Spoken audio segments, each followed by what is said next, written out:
नमस्कार। आज हम जावा प्रोग्रामिंग की दुनिया में चल रहे हैं। हमारे पास कुछ नोट्स हैं, कोड है और हम कोशिश करेंगे कि इनसे जावा की बातें आसानी से समझ आएं। बिल्कुल, मकसद यही है कि इन स्रोतों से जावा के जो सबसे जरूरी सिद्धांत हैं, जो आइडियाज हैं, उन्हें निकालें ताकि प्रोग्रामिंग की राह थोड़ी और साफ हो सके। हाँ, थोड़ी क्लैरिटी आ सके।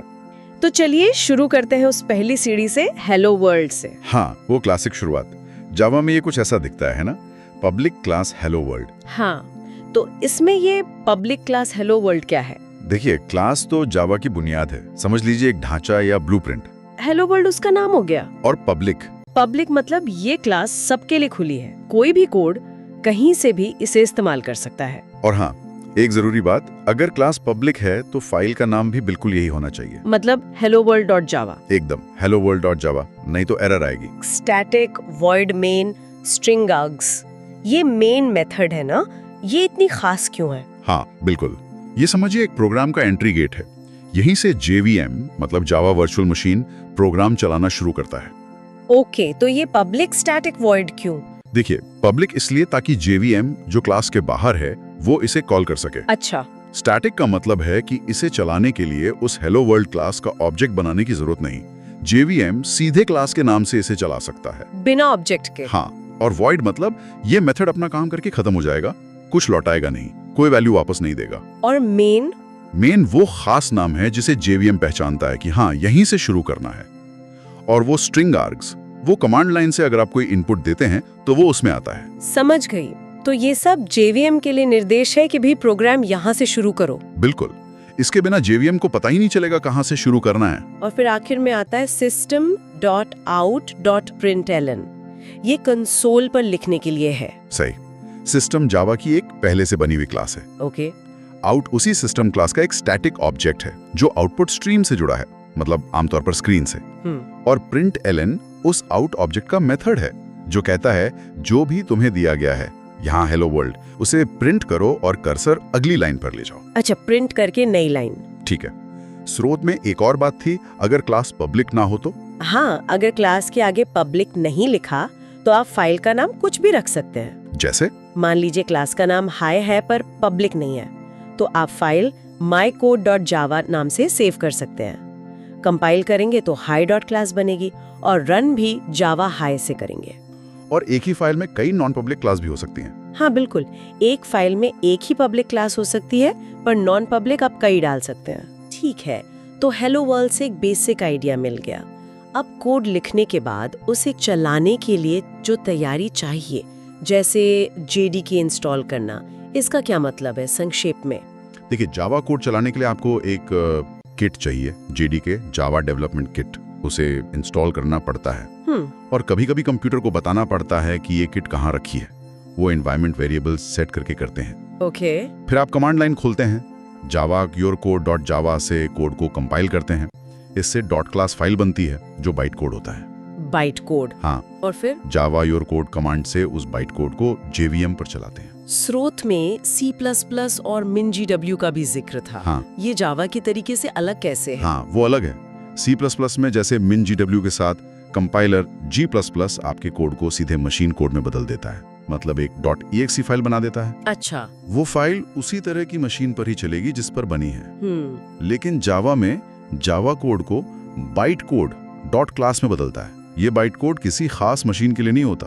तो फिर चलता कैसे? वो जावा कमांड से चलता है जो JVM को शुरू करता है। JVM उस मशीन के हिसाब से बाइट कोड को समझकर चलाता है।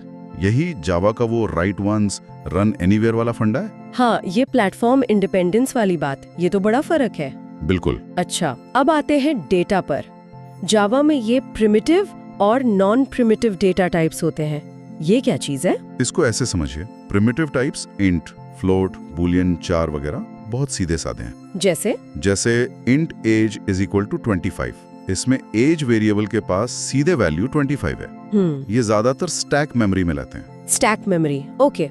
और non primitive? Non primitive string, arrays या कोई भी क्लास जिसका आप ऑब्जेक्ट बनाते हैं, थोड़े अलग हैं। वो सीधे वैल्यू नहीं रखते। तो क्या रखते हैं? वो मेमोरी में उस जगह का पता रखते हैं जहां असली चीज मतलब ऑब्जेक्ट रखा हुआ है, और ये ऑब्जेक्ट हीप मेमोरी में बनता है। Heap memory? हाँ, जैसे string name is equals to Amit, इसमें नेम वेरिएबल के पास अमित टेक्स्ट नहीं है, बल्कि मेमोरी में जहां अमित ऑब्जेक्ट है उसका पता है। ये रेफरेंस कहलाता है। अच्छा, तो एक वैल्यू रखता है, दूसरा पता। इनके लिए रैपर क्लासेस भी होती हैं, इंट डबल। हाँ, वो जरूरत पड़ने पर प्रिमिटिव को ऑब्जेक्ट की तरह इस्तेमाल करने के लिए होती है। जैसे इंट का रैपर इंटीजर है। स्रोत में एक और बात थी कि जावा में इंट, बाइट, इनकी रेंज फिक्स होती है, जबकि C++ में मशीन पर निर्भर कर सकते हैं। ऐसा क्यों? ये जावा की वही हर जगह एक जैसा चले वाली सोच का हिस्सा है। उन्होंने तय कर दिया कि भाई इंट हमेशा 32 बिट का होगा, चाहे कंप्यूटर कोई भी हो। अच्छा, इससे ये पक्का हो जाता है कि आपका प्रोग्राम एक मशीन पर जैसा चल रहा है, दूसरी पर भी वैसा ही चलेगा।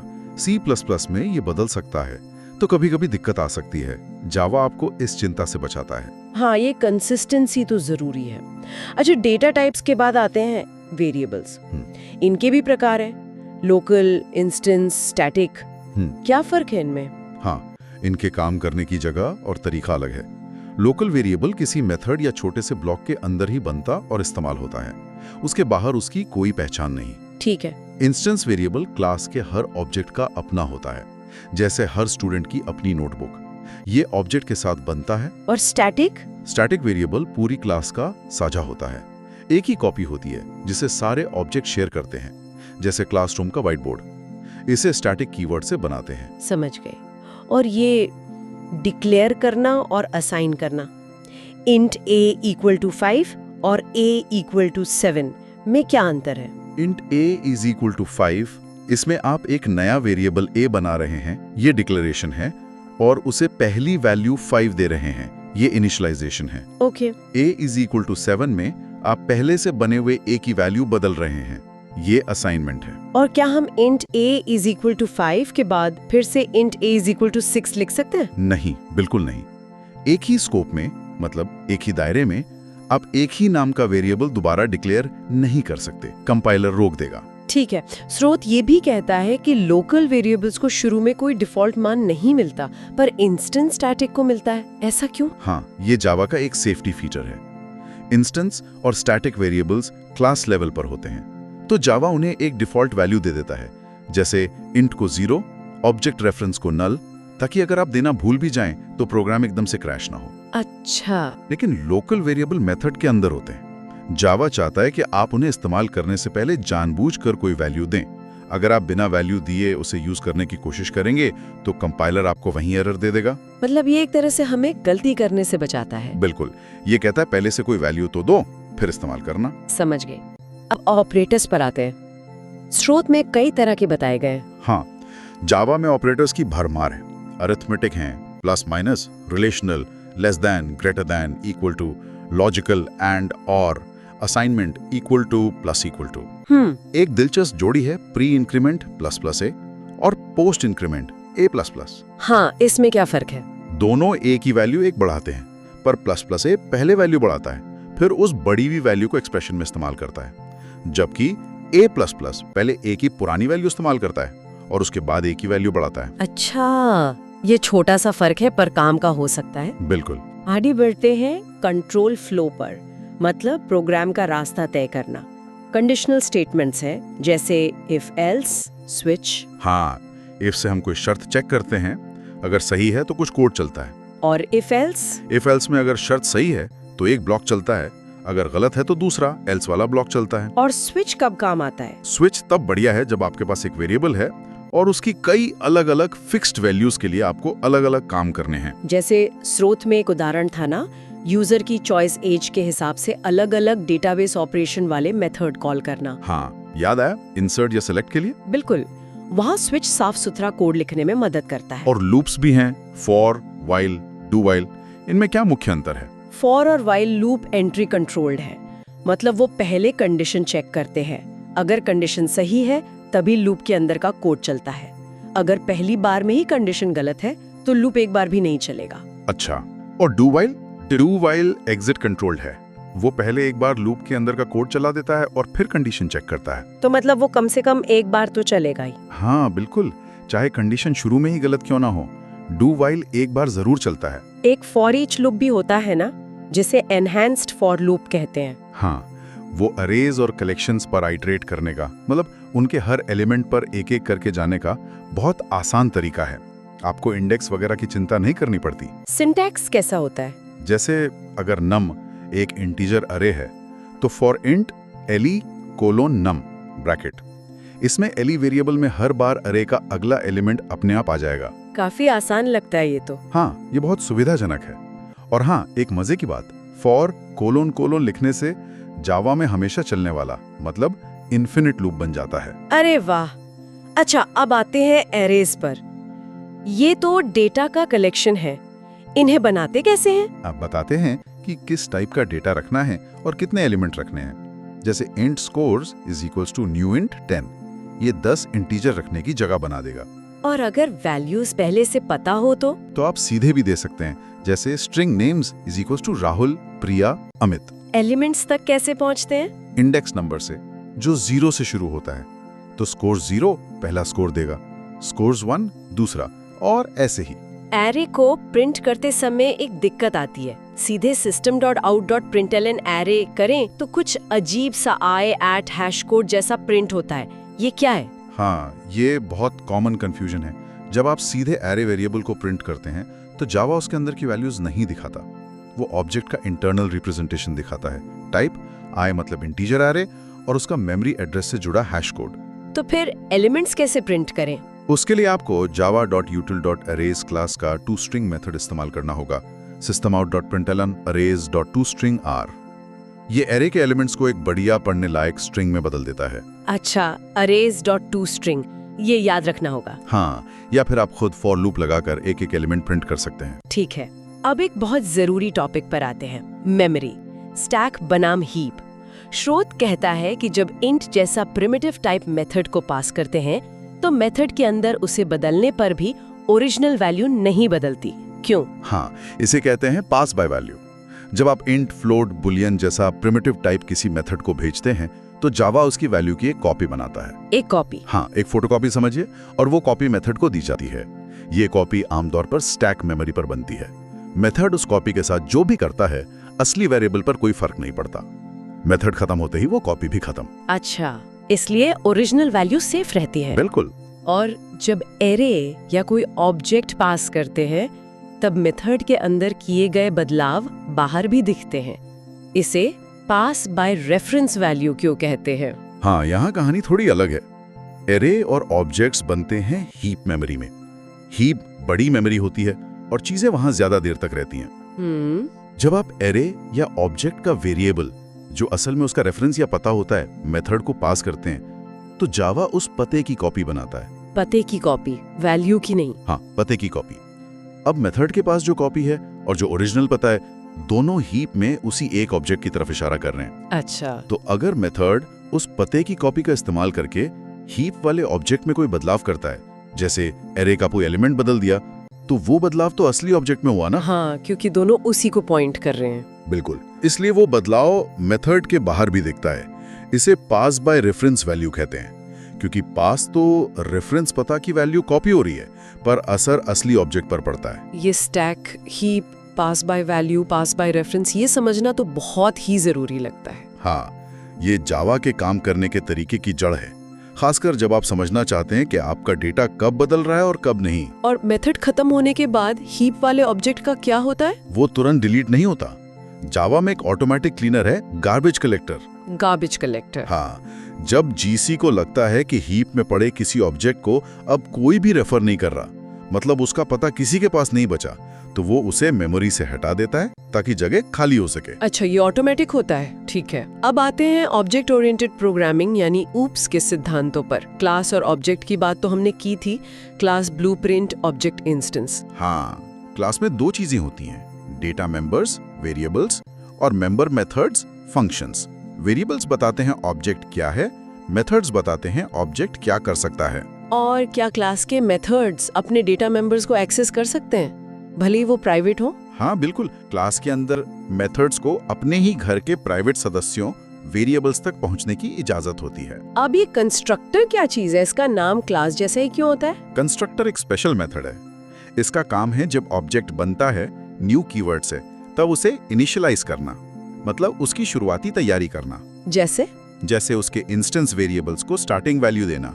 इसका नाम क्लास के नाम जैसा ही होना चाहिए, ये नियम है। और इसका कोई रिटर्न टाइप नहीं होता, वॉइड भी नहीं। इसमें दिस कीवर्ड का क्या रोल है? कई बार देखा है इसे। हाँ, दिस बड़ा काम का है। अक्सर ऐसा होता है कि कंस्ट्रक्टर में जो पैरामीटर का नाम है वही नाम क्लास के इंस्टेंस वेरिएबल का भी होता है। अच्छा, नाम सेम हो जाता है। हाँ, तो कंफ्यूजन हो सकता है। दिस कीवर्ड उस कंफ्यूजन को दूर करता है। This dot name equals to name. इसमें दिस डॉट नेम का मतलब है इस ऑब्जेक्ट का नेम वाला इंस्टेंस वेरिएबल, और इक्वल्स टू नेम का मतलब है पैरामीटर से आया हुआ नेम। समझ गई। दिस मतलब इसी ऑब्जेक्ट का। अच्छा, अगर हम कोई कंस्ट्रक्टर ना लिखें तो? अगर आप अपनी क्लास में कोई भी कंस्ट्रक्टर नहीं बनाते तो जावा आपके लिए एक डिफॉल्ट कंस्ट्रक्टर अपने आप बना देता है। ये बिना पैरामीटर वाला पब्लिक कंस्ट्रक्टर होता है। और क्या C++ की तरह जावा में डिस्ट्रक्टर होते हैं ऑब्जेक्ट खत्म करने के लिए? नहीं, जावा में डिस्ट्रक्टर का कॉन्सेप्ट नहीं है। मेमोरी मैनेजमेंट का काम गार्बेज कलेक्टर GC संभालता है। हमें ऑब्जेक्ट को मैन्युअली डिस्ट्रॉय करने की चिंता नहीं करनी पड़ती। ठीक है। मेथड्स या तो वॉइड होते हैं या कुछ रिटर्न करते हैं। कब कौन सा यूज करें? सीधा सा रूल है, अगर मेथड का काम सिर्फ कुछ एक्शन करना है, जैसे स्क्रीन पर कुछ प्रिंट करना या किसी वेरिएबल की वैल्यू बदलना, और उसे कोई नतीजा वापस नहीं भेजना है, तो वॉइड इस्तेमाल करें। और अगर नतीजा चाहिए तो? अगर मेथड कोई कैलकुलेशन करता है या कोई जानकारी ढूंढ कर लाता है और आप चाहते हैं कि वो वैल्यू कॉलर को वापस मिले ताकि वो उसे इस्तेमाल कर सके, तो मेथड का रिटर्न टाइप बताएं। इंट, स्ट्रिंग, बुलियन या जो भी टाइप की वैल्यू लौटानी है। और क्या वॉइड मेथड का रिजल्ट किसी वेरिएबल में स्टोर कर सकते हैं? नहीं, क्योंकि वो कुछ रिटर्न ही नहीं करता। आप उसे वेरिएबल में असाइन करने की कोशिश करेंगे तो कंपाइलर एरर देगा। ठीक है। अब OP का एक और प्रिंसिपल, एनकैप्सुलेशन। ये नाम थोड़ा भारी है। हाँ, पर कॉन्सेप्ट आसान है। एनकैप्सुलेशन मतलब डेटा, वेरिएबल्स और उन पर काम करने वाले कोड, मेथड्स को एक साथ एक यूनिट मतलब क्लास में बांध देना, एक कैप्सूल की तरह। इसका फायदा क्या है? फायदा यह है कि आप क्लास के अंदर की डिटेल्स छुपा सकते हैं। अच्छी प्रैक्टिस ये मानी जाती है कि आप इंस्टेंस वेरिएबल्स को प्राइवेट बना दें। प्राइवेट मतलब बाहर से कोई एक्सेस ना कर पाए। हाँ, और फिर उन वेरिएबल्स को पढ़ने, गेट या बदलने, सेट के लिए पब्लिक मेथड्स बना दें, जिन्हें गेटर्स और सेटर्स कहते हैं। पर सीधी एक्सेस क्यों नहीं करने देते? स्रोत में तो शायद सीधे हो रहा था प्रोडक्ट्स की प्रोडक्ट नेम। हाँ, स्रोत में शायद वो वेरिएबल पब्लिक या डिफॉल्ट एक्सेस वाला होगा, लेकिन प्राइवेट रखना और गेटर सेटर यूज करना ज्यादा सुरक्षित और फ्लेक्सिबल माना जाता है। इससे आप बाद में क्लास के अंदर कुछ बदलना चाहें तो आसानी से कर सकते हैं, बिना उन क्लासेस को तोड़े जो आपकी क्लास को इस्तेमाल कर रही हैं। आप कंट्रोल रखते हैं कि डेटा कैसे एक्सेस और मॉडिफाई हो। अच्छा, ये कंट्रोल वाली बात महत्वपूर्ण है। अगला सिद्धांत है इनहेरिटेंस, मतलब विरासत। बिल्कुल। इनहेरिटेंस का मतलब है एक क्लास चाइल्ड सब क्लास का दूसरी क्लास पेरेंट सुपर क्लास के गुणों और व्यवहारों, वेरिएबल्स और मेथड्स को अपनाना। ये एक्सटेंड्स कीवर्ड से होता है। हाँ, क्लास डॉग एक्सटेंड्स एनिमल।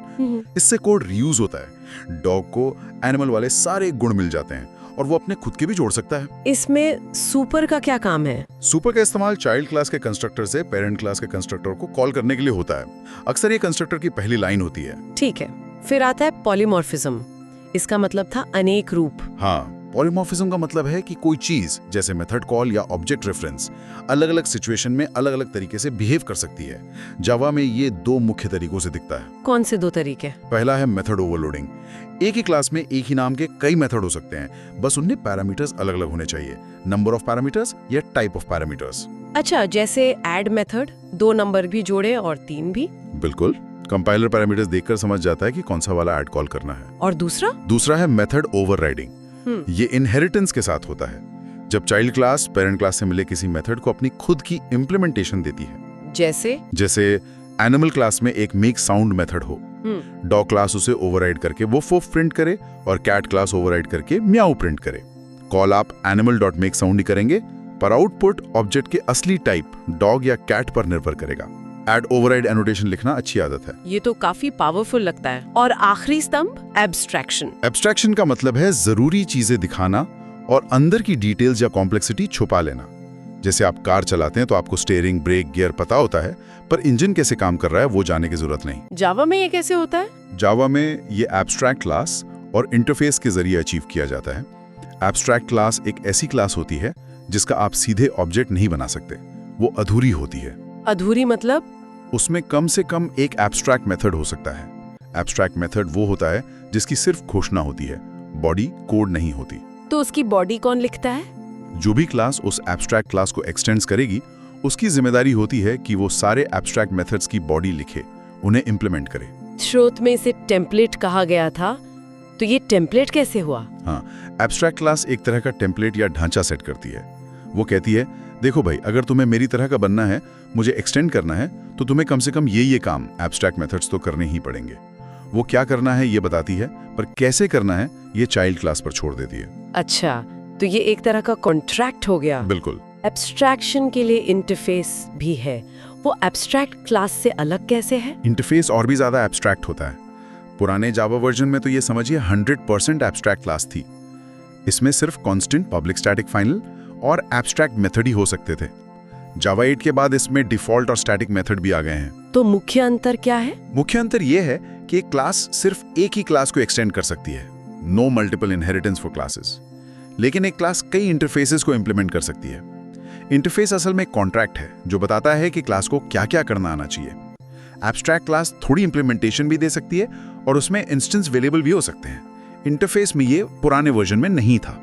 तो इंटरफेस मल्टीपल कॉन्ट्रैक्ट्स फॉलो करने जैसा है। हाँ, आप ऐसा कह सकते हैं। ये OOP के 4 स्तंभ, एनकैप्सुलेशन, इनहेरिटेंस, पॉलीमॉर्फिज्म, एब्स्ट्रैक्शन, ये तो जावा की पूरी सोच को समझने में मदद करते हैं। बिल्कुल, ये OOP के आधार हैं। अब थोड़ा कलेक्शन फ्रेमवर्क की तरफ चलते हैं। स्रोत में क्यू और हैश मैप का जिक्र था। क्यू क्या है? क्यू एक इंटरफेस है जो एक कतार लाइन के कॉन्सेप्ट को रिप्रेजेंट करता है, मतलब first in first out. FIFO. हाँ, जो एलिमेंट पहले डाला जाएगा वही पहले निकलेगा, जैसे टिकट की लाइन। लिंक्ड क्लास अक्सर क्यू को इंप्लीमेंट करने के लिए यूज होती है। इसके कॉमन मेथड्स कौन से हैं? एलिमेंट डालने के लिए ऐड या ऑफर, निकालने के लिए रिमूव या पोल, और सिर्फ देखने के लिए कि लाइन में सबसे आगे कौन है बिना उसे हटाए, एलिमेंट या पीक। इनमें थोड़े फर्क हैं कि एरर कैसे हैंडल करते हैं। अच्छा, और हैश मैप? ये तो बहुत सुनने में आता है। हैश मैप बहुत ज्यादा इस्तेमाल होता है। ये की वैल्यू पेयर में डेटा स्टोर करता है। आप एक यूनिक की देते हैं और उसके साथ एक वैल्यू जोड़ देते हैं, जैसे डिक्शनरी में शब्द और उसका मतलब। बिल्कुल वैसा ही। फिर आप की बताकर उससे जुड़ी वैल्यू बहुत तेजी से निकाल सकते हैं। एंट्री डालने के लिए पुट की वैल्यू मेथड है, और निकालने के लिए? वैल्यू निकालने के लिए गेट की। ये चेक करने के लिए कि कोई की मौजूद है या नहीं, कंटेन्स की। और सारी एंट्रीज पर एक एक करके जाने के लिए आप एंट्री सेट यूज कर सकते हैं। शानदार।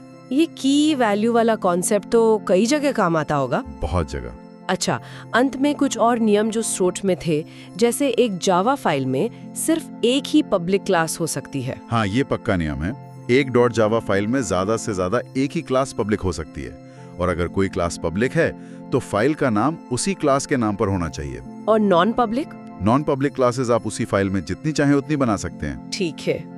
और मेथड्स हमेशा क्लास के अंदर ही होते हैं। क्या हम कोई स्टैंड अलोन या ग्लोबल फंक्शन बना सकते हैं जैसा कुछ और लैंग्वेजेस में होता है?